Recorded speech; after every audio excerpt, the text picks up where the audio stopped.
higher, of course, and this is after the economic data that came in. Durable goods better than expected caused equity futures to rally.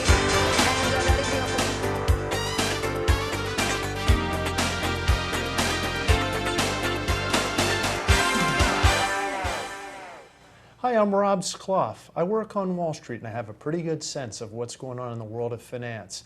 I'm here today to share some of those experiences with my good friend Russ Hallisey. I'm Russ Hallisey, and like most of you, I live and work on Main Street, and I'm looking forward to talking about some issues of the day with my good friend Rob. And that's why Russ and I like to get together and talk about these issues at the corner of Wall and Main. So let's get to it. Typically we talk about politics, and we talk about economics and investments and how it all affects you as an individual. And I think this week there are a couple of topics that I think are worthwhile discussing are the housing market and kind of where we stand and how things are going and what the outlook is. And also energy. You know, lately we've been hearing a great deal. We see every week when we go to fill up our gas tanks how expensive things are. So I think these are issues that I'd really like to dive in this week. Does that sound good? Sure. Okay, well, you know, I've done some research and the numbers were pretty staggering. There are 76 million mortgage holders in this country. And of those 76 million, there were 5 million either foreclosures or short sales. And there are another 14 million people that are underwater on their mortgages. And when you think about it, the 5 million plus the 14 million is 25% of all mortgage holders have either lost their homes or are underwater. It's kind of baffling to me. I mean, it's staggering, baffling. Yeah. You know, I have always had this crazy idea of what the government should have done to the fix the housing problem. In my mind, they should have created a federal agency and taken over control of all the distressed mortgages. And from that point, work out the modifications, loan modifications that they could do. The banks were just so difficult to work with. Right. They would lose your paperwork, all kinds of horror stories. Right. They were difficult to work with. And many people tried the modification process and just couldn't deal with it and just lost out. So in my mind, I think the federal government should have created an agency where they took control and it was a unified process. People would have easier to deal with. I don't know if that would have worked. I think maybe a lot of people would say I'm crazy, but you know, creating another federal agency. But I think that's what should have happened. Well, I think, you know, the fact of the matter is that this is unprecedented, right? So a lot of people had ideas, but I think that doing something probably would have been better than essentially doing nothing. And not that the government did nothing, but when you think about it, $7.4 trillion of homeowner equity, wealth, has been destroyed over the last 6-year period of time. It disappeared. Yeah, it went up in smoke. Well, like they said, it was the bubble. You know, it was Right. an artificial amount of equity that we had in our homes, and we were using it as a bank credit card type of thing. Correct. Using it for the wrong thing, and you know, then it all disappeared, which was unfortunate. Yeah. Right, and home prices, you know, it's an equilibrium. We're trying to reach this equilibrium, and home prices have continuously fallen since reaching a peak, and they've fallen now 34% since reaching a peak in 2006. And granted, that's a national number, and really, real estate isn't really a national thing because it really is affected by your local community and the like. And there were 3 communities in particular that I find staggering. Las Vegas, Phoenix, and Miami have lost 61% from their peak in Las Vegas, 55% in Phoenix, and 51% in Miami. And you know, those are obviously much, much worse than the national averages of this drop of 34%. And that just shows that, you know, especially in these areas that were greatly overbuilt, there just wasn't the demand there in the long run. So that I find that staggering. But I think your point is a good one. I mean, there have been some attempts by the government to modify the loans, and there's a a program. It's the Home Affordable Modified Program. It's called HAMP, and it hasn't really worked quite to the way they had hoped because the banks have been probably quite inflexible, and it probably only affects a certain number of people. What the government's trying to do now is they're trying to modify the modification program, and they're trying to effectively lower the mortgages of about 700,000 homes. Do you think it might work? Well, I think that's a good way to go. I always, again, my opinion was that the banks should have taken it upon themselves to rewrite all these loans and put it into whatever the borrower could afford, and tack all the rest on the end of the loan. Right. Because eventually the bank would get paid off, either on a refinance or a sale. Especially if people had either lost their jobs Right. or had taken a job where they're making substantially less than they were before. Yeah. Keeps them in their home, doesn't increase this shadow inventory is what they call this, all these people that are in some state of foreclosure, Yeah. either the beginning stages of 60 or 90 days past due, Yeah. or That's to the right. end. And that's the only way they're going to start to get their credit rating back. Right. And you also try to eliminate the widespread foreclosures which affect whole neighborhoods, and Right. now you got a huge cancer in the community. Right, right, agreed. So, I mean, I think one of the things, we're kind of addressing what went wrong and what the attempts have been to correct the situation. But really, the big question is, do we see a light at the end of the tunnel, right? And I personally think we're starting to. And the reason why I say that is that I think the biggest factor affecting home demand are jobs. And now we've seen 3 straight months of 200,000 plus jobs being created. And that's a good thing, I'd have to think. Yeah, definitely. As far as prioritizing an election, especially in an election year, prioritizing Right. what candidates' positions are, yeah, I agree with you. I think it's jobs and business growth is number one. And once jobs and business growth improve, housing and all the other issues will start to improve as well. But they can't improve until people are starting to earn money at, regular jobs. Right, I agree. Yeah. And the idea that affordability is a big issue, right? Because, back in 04, 05, 06, the affordability indexes, just kind of measure how much a home costs to how much people actually can afford. It's about twice as favorable today as it was in 2006, meaning that people can actually afford an average house. Yeah. Well, that's a big deal, having affordable houses. And interest rates, I mean, we are very low. However, one of the things that I think it's worth pointing out is that even though interest rates have come down and now they're, you can get a 30-year conventional loan at sub 6%, I'm sorry, sub 4%. I was caught up in 2005. Always being able to get that loan isn't the easiest thing. No, and another complaint I have with the way they try to solve everything, and the credit agencies have raised the required, raised what it takes to be creditworthy. So it used to be 600, 600 points would probably get you a mortgage. Now it's got to be 700 Right. For your credit score.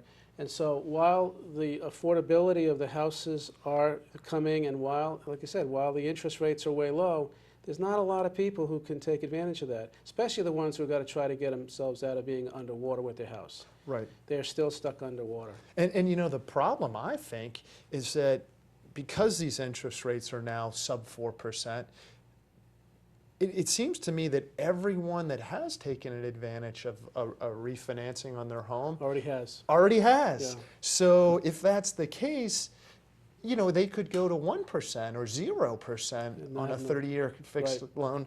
It wouldn't matter. It wouldn't matter, right. So I think you're right. I think one of the things that, so you had your idea of a new federal program. One of the things that I think is that if people are continuing to make their loan payments and they're doing it in a timely fashion and their credit still remains good, that the banks could work with those people even if they're not underwater, because there are people that, maybe they were making X dollars and today maybe they're only making 60 or 70% of that, and they're still making their payments, but they really could benefit from their interest rates being lowered from 6% to 4%. And that would probably be not only good for the banks because someone will continue to make payments, but also because it will really help the economy because those extra dollars could be spent on other things. Yeah. Yeah. I think. Yeah, it would make more money available to the household income. Yeah, exactly. And I think that the other thing that we have to talk about, we touched upon a little on this foreclosure. These foreclosed homes, they really have a drag on the marketplace because they're selling at such distressed amounts. They're selling at discounts of roughly 30% versus another conventional home that doesn't have this distressed nature to it. And you know, I had done some homework, and home prices have decreased over the last year about 4.7% nationwide. But when you take out the distressed, the foreclosed type properties, it's only a decline of almost 1%. Obviously, we don't want to see declines at all, but 1% is significantly different than almost 5%. So I think it feels like things are actually heading in the right direction. Yeah. And it depends who you talk to, whether you talk to a mortgage person or a real estate broker or a builder or what. They have different opinions on whether or not we're seeing the light at the end of the tunnel or how close that is. But one thing that I've always said, and you probably say this with your investment clients, when the market is down, don't sit around and wait for the market to really bottom out. Right. Because once it's down low enough, it's a good time to buy. Even if you don't reach the bottom, Even if you don't, because right, if you it's don't very buy in before difficult the to bottom. time it. As long as you're going to be there for long term, Right. then it doesn't really matter when you buy in the bottom portion of the trough. And so, you know, in my mind, you know, buyers who are ready, willing, and able Right.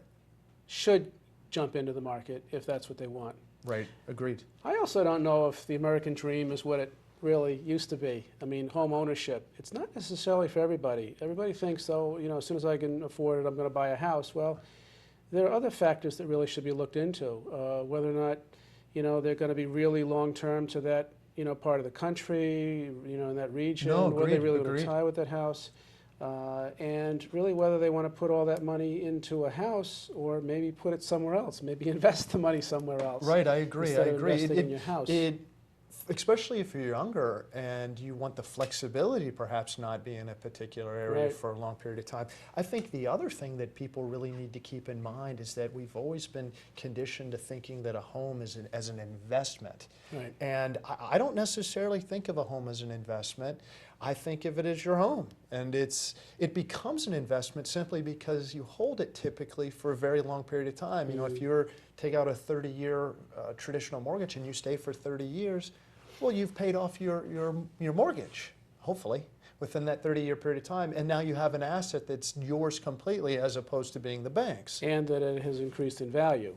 Correct. Yeah, but it's you can't use it until you sell it. Right. So as long as you're living there, it's not an investment that you can really use. Well, I think you make a good point because people were using it, right? Yeah, they were right. using it, I think you said earlier, almost as an ATM, withdrawing monies on their home, and that's not at all what you're supposed to be doing. But one of the things that I thought was very encouraging, other than, you know, the jobs reports over the last few months, is that these home prices have actually increased in December and January for the first time in a very long time, you know, in years, in the last 4 or 5 years.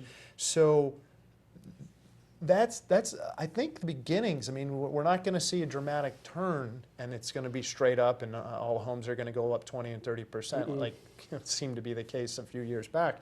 But the fact that it feels like we're coming close to the bottom. But the truth of the matter is, I think you hit the nail right on the head, is that you don't have to catch the bottom. You know, if you're looking for a home, you don't have to get the very bottom because it's very difficult to time the bottom. Right. And the sooner, if you are ready, willing, and able, the sooner you get in, the better you are. You know, because now you're on your track for your home ownership. Right, agreed. And I think the other thing to keep in mind is that for the last few years, the home builders, the new homes, they've been building so few homes. I think in 2011, 608,000 homes were built. I think at the peak, it was closer to 2.1 million homes. So obviously, they've ratcheted down their new home building, and that's a good thing. Also, households are being formed. Historically, I think the average is about 1.3 million new households are formed annually. Some are from new families, getting together, kids getting married and forming a household. It's from immigration. And I think we had peaked at about 1.5 million just in 2005, I think. In 2008, there were just 300,000 new formations. So if you think about it, if we're continuing to build new families, essentially, eventually the housing market has to catch up. And if you think about it, we haven't had these homes being built for the last few years, that there are probably 4 or 5 million houses that have to be built over time. I'm not saying we should reflate the bubble, but we're going to need new houses to meet the demands of these families that are forming, really. So, Yeah. So it's kind of interesting. I think the one thing that I'm a little leery about in the short run is that just recently, some of the banks had settled with the government, and I think it's a $26 billion. Sounds like a big number, but really it's not a very big number. And what may happen is it may encourage more foreclosures more quickly, because the banks now it slowed down the process very dramatically. So I think we may actually see home prices maybe go a little bit lower. But as you said, that's a short-term thing, and if you're planning on staying there for a very long period of time, we should be in a much better place. Yeah. So it's interesting, but I think the key is that a home isn't an investment. If it's managed properly, it will turn into an investment. And look at the big picture. Don't worry about what's going to happen over the short run. Yeah. Right. Right. Agree. So I think switching gears, we've talked a little about the home situation. Let's talk about something that affects everyone, because truthfully, unless you're either buying a house or selling a house, or maybe your mortgage is underwater, but for the great majority of people, they're current on their mortgages and they're paying their bills on time. Gasoline prices and rising energy prices are really having an effect on all of us. Yeah. So, I think I had read recently that gasoline prices jumped 6% in the month of February. 6% in 1 month. I mean, do you remember what it cost to fill up the last time you filled up? It's approaching, I think, like $3.80 now, $3.70. It's very expensive. Up there, and for the longest time it was like $3.40, right? $3.40, $3.50. For a very long time, at the beginning of the year, I remember about $3.15. And over the last 3 years, gas is now gone up about a little over 100% over a 3-year period of time. Granted, it's been a pretty tumultuous period of time, but it just has such a dramatic effect on people, because if you were paying, I don't know, $40 to fill up your tank, and now it's $55 or $60, well, that's a big difference. Yeah, and it's an immediate hit. And it's an immediate hit. So, right, it's definitely not your biggest bill of the month. Yeah, and it's hard to be discretionary on it. I mean, you have a certain amount of travel that you're regularly doing every day, and you can't choose not to fill up. Right, exactly. And I think the bigger questions are, why is it so high? I mean, we hear so many different reasons, and there, lately there's been some saber rattling going on in the Middle East, and I'm sure that's part of the reason that oil prices, and by extension gasoline prices, because oil is a central component of gasoline, so that I'm sure has had a significant impact. Yeah. I think the other thing is that, and I'm not sure if people are aware of this, but refineries, the companies that actually take the crude oil and make it into gasoline, the problem is that a decent amount of the capacity of these refineries, there are 12 refineries in the Northeast, and in the last few months, 4 have been idled. Well, I guess the natural question is why? And what really has happened is oil prices have continued to rise, but the companies that actually refine the oil haven't been able to raise their prices accordingly. So their profitability has been hit pretty dramatically. I actually read that Shell, which is one of the refining companies, has lost over $1 billion in the last 3 years and has simply decided to close one of their manufacturing plants in July. And it's going to take another 335,000 gallons a day off the market, and that's significant. So, I'm not sure.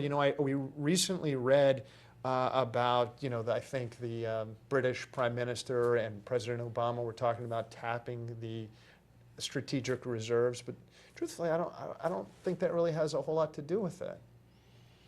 Yeah, I don't know. I mean, every once in a while you hear about the oil reserves that we have in the United States, and one group is saying we should tap into them, others are saying no, we shouldn't, and I don't know. I mean, I think what the American people now really want their politicians to really look into is alternative sources. And you've got the windmills, you've got the water current, whatever, the turbines under the water, Right. You've got sun, and I think the American people are saying, let's start really going after that sort of alternative energy.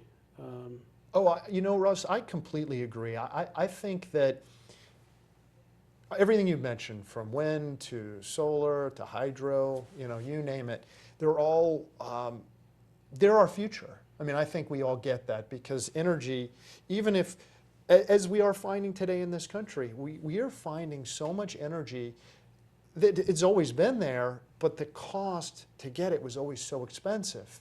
And they've developed new measures or new ways to get to this energy. I actually read the other day that North Dakota, they believe, I'm not quite sure who they are, but the experts believe that there is enough oil and energy, natural gas, in North Dakota as Saudi Arabia.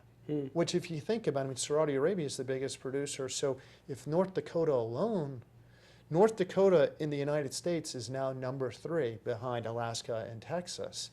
So I think that you're right. I think we have to continuously pursue other means. For instance, just what we do have. We are the world's biggest producer of natural gas. Well, we could have vehicles. Buses run on natural gas. We could have many different things run on natural gas. It's kind of a short-term fix.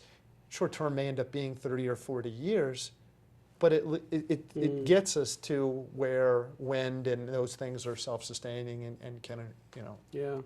You mentioned North Dakota, and that's an interesting part of the country. I was out there visiting South Dakota last winter, and talking with individuals there, and they basically have free electricity to their residents because they produce enough electricity out there to market outside of their state that essentially it's free to them. I didn't know that. Yeah, I was asking the guy, I said, how do you heat your house? And he goes, by electricity. I said, well, it's pretty expensive, huh? He says, no, it doesn't cost me anything almost. Well, that's unbelievable. So there are parts of the country that, are benefiting from that. Right, right. And I think part of the problem is that we had this debate just recently, a few months back, on the Keystone Pipeline.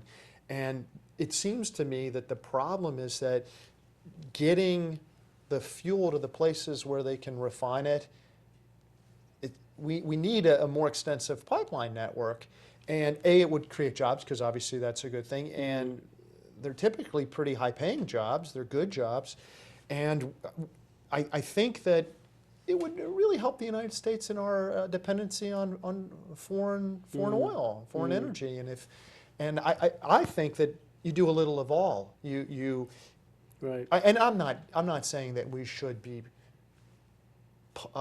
drilling for oil everywhere in this country. I mean, you turn out of your house and people are drilling in their backyards. That's not at all what I'm saying. No. But because of these newer techniques that they're able to get to the reserves that much easier, we should be drilling more. Because think about it. What if most of the country, or at least maybe we're getting free electricity, but we're dramatically lower because we're abundant. And instead of being, as a country, an importer of energy, of oil, we could be an exporter. Right. Boy, that would dramatically alter the Yeah. balance of the way things have been for the last, Yep. 50, 60, 70 years. Yep. So, And help the country on many levels, yeah. between jobs, income, and savings, household utility savings, Without a and doubt. probably cleaner. And I would think definitely cleaner, right? I mean, and yeah, I mean, I think that's the key is you can't necessarily let corporate America run rampant. I'm not saying there shouldn't be regulation and it has to do it in such a way that it doesn't, damage the environment. But I would have to think, I mean, the problem is we hear about, obviously, don't get me wrong, the spill in the Gulf this summer or last summer was catastrophic. But that doesn't, it's not like that happens every other month. I mean, it's terrible when it does, and you have to have regulations to make sure that those don't happen very Right. often or at all. Right. But I think that they can be done in such a way that it's benefits, benefits our country as a whole. Yeah. Maybe not so good for all of the foreigners that are producing the oil because it keeps the prices very high when the United States doesn't have a whole lot of energy. But even Canada has a lot. You're right. So, and I think also the key is, what we've talked about is rising energy efficiency standards in our automobiles so that they get much better mileage. I know Americans like big vehicles, but I think these hybrids are taking hold and longer term, kind of along the lines of solar and wind and hydro, having an electric car, that actually is a nice experience and it drives well and people love not to pay, $60, $70, $80 every couple of weeks on gasoline. Yeah. And we didn't mention yet, but with the solar in particular, and sometimes wind turbines, windmills, some of the individuals are able to produce more than their house consumes, and so they're selling it back to the grid. Right, So right. they're not only saving totally, but they can be making, I guess, a little profit on it too. Right, so you're turning that happens. you're turning the homeowner into a Yeah, entrepreneur, right? Huh? Well, I think that's also the idea that the economy and the way things are, although it does appear that we're gaining traction, the demand for fuel is an 11-year low, and I think as the economy continues to improve, that'll change. Because people won't be as cautious and they will travel more and they'll use their vehicles. And more businesses will require it correct. as well too. So Correct. that would be a good problem. That would be a great problem, right? I think people will pay more for it when they have the resources to pay for it. So I think these are both, I think we've fleshed out some pretty interesting things and we have more to talk about, but we'll have to save that for another episode. So far on the show, we've talked about politics and economics and what they both mean to you. Right now, I think we should focus a little on investments. One topic that I get a lot from either clients, prospective clients, or just people that I meet, people want to know about annuities. And this is a product that I think is important, and I think it makes sense for some investors because it's fixed in nature and that you have a guaranteed payout. However, it comes at a cost. So that's something that we'll delve into a little later. I think right now what's most important when we're talking about anything is defining what it is. In this case, what really is an annuity? And it's a contract between you and an insurance company, and the insurer agrees to make certain payments. It can be monthly, it can be quarterly, it can be yearly to you, and they can begin either right now, immediately, or at some predefined date in the future. And there are real benefits to an annuity. I'm not going to say there aren't. They're tax deferred. The tax deferred growth, like a retirement plan, like a 401k, which is a work-sponsored retirement plan, or an IRA, the deferred tax nature, it allows money to grow for a very long period of time without paying taxes until you start taking the proceeds. So that's a very strong benefit. There's also a death benefit. It's combining the best of an insurance policy, a life insurance policy, with a this investment product. So that again is very interesting. And you also get payments on a periodic schedule, which is great because a lot of people are on fixed incomes and they're receiving their Social Security and perhaps some other investment income that they have, and they get these predefined payments. And that's obviously something that really helps people. And I think the thing to keep in mind is that there are costs associated with that strong, very stable payout. And those are the things that I think we're really going to dive into now. Annuities, the average cost or a commission to a broker or financial planner is 3%. I've even seen on cases where a broker will receive upwards of 4% commission. So think about it, for every $100,000 investment, $3,000 to $4,000 goes to a broker. Well, first off, when I read this in one of the industry, I think it was the National Association of Variable Annuities, they called it a modest 3 to 4% fee. Well, that seems like it's not very modest to me. Modest would be something significantly less than 1% in my mind. And, I think that, my modest is very different than other people's modest. So I think when anyone is ever trying to recommend a product for you, you have to keep in mind what's their incentive. And when someone's receiving a 3 to 4% commission, there's a strong incentive for them to act, unfortunately, in their best interest as opposed to you as a client, your best interest. There are a number of fees other than this commission, and I think people have to really understand what the fees are. The very first one is something called a mortality and expense charge. And this is essentially the fees for the insurance guarantee, any commissions or for selling or administrative cost of the insurance or of the annuity contract. And the typical annual average is 1.15%. So that's pretty high in my book. I would almost equate that to an annual fee that a broker would charge to manage your assets, which is typically somewhere between 0.8 and 1%. Although it's higher, it is also lower. So that's the mortality and expense charge, 1.15%. The second fee is that the investment of the annuity has underlying investment.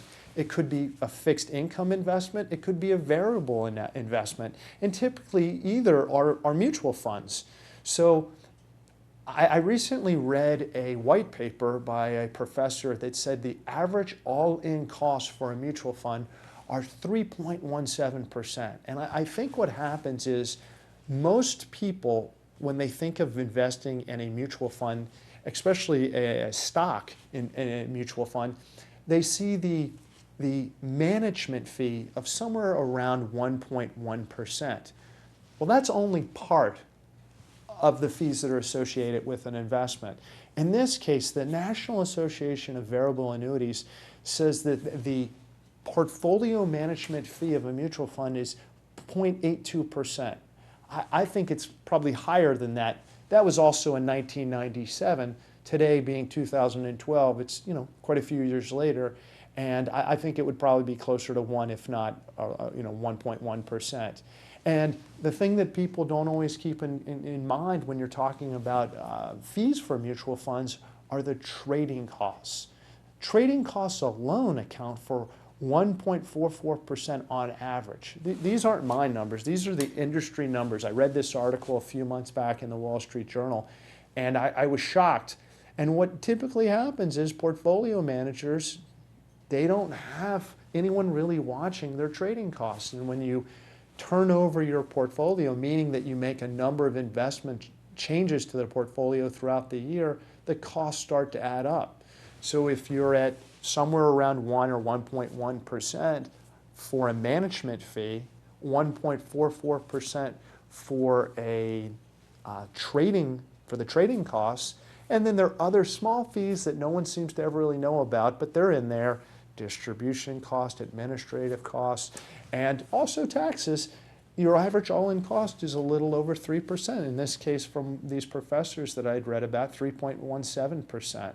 So you add that plus the 1.15% for this mortality and expense charge, you're over 4% annually, and that's very significant. I don't think people keep a close eye on the cost situation. Obviously, people want their assets to grow, but you really have to keep an eye on the spending, because every 1% change in spending has a very significant impact on your investments, especially over a longer period of time.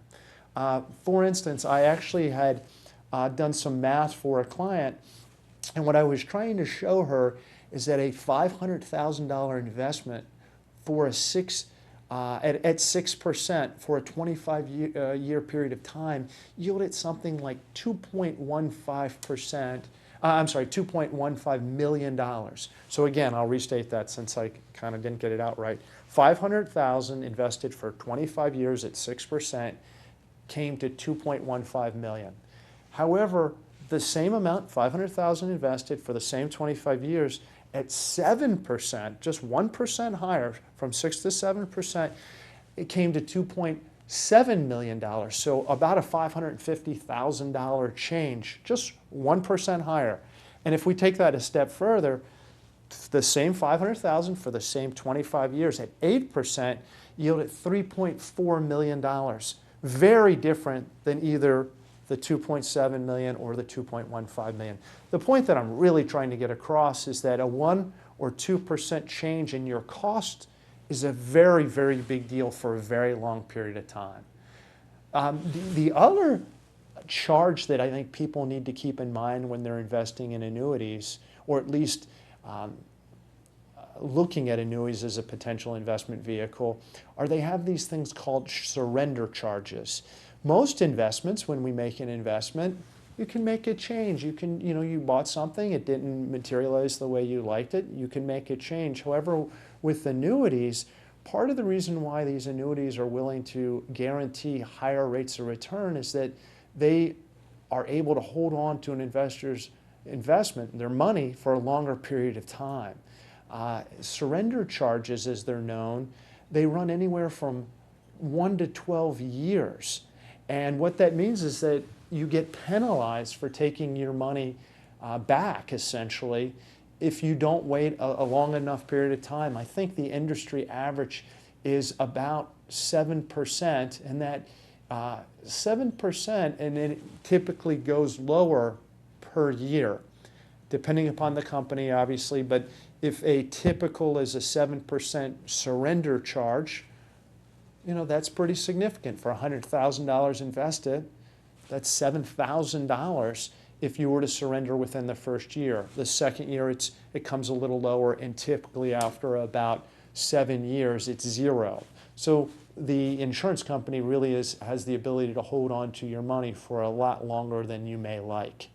So these are different things that you must keep in mind when you're looking at annuities. They do have the safety, and they do provide an income stream, which is obviously very desirable, but it comes at a great cost. In this case, over 4%, provided that you don't surrender within the surrender period, where you have a surrender charge, which is typically, again, before the 7-year period of time.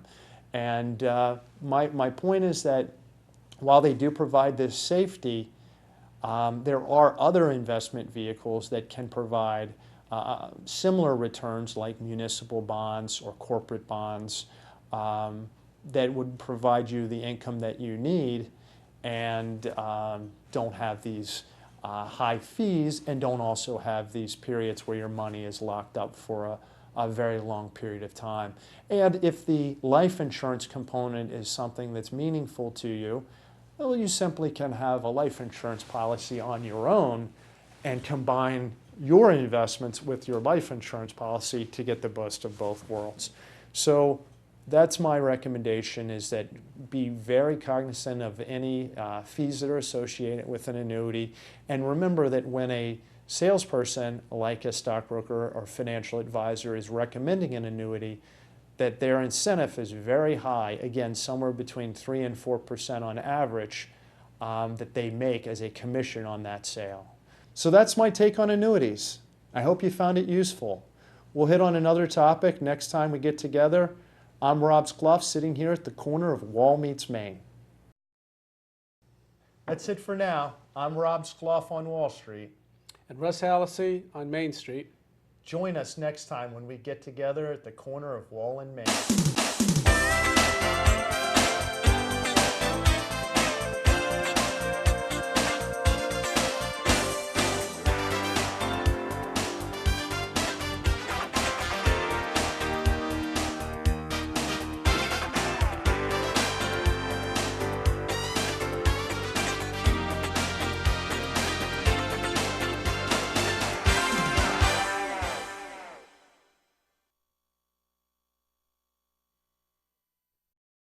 Production support provided by Medfield TV. Access to our community.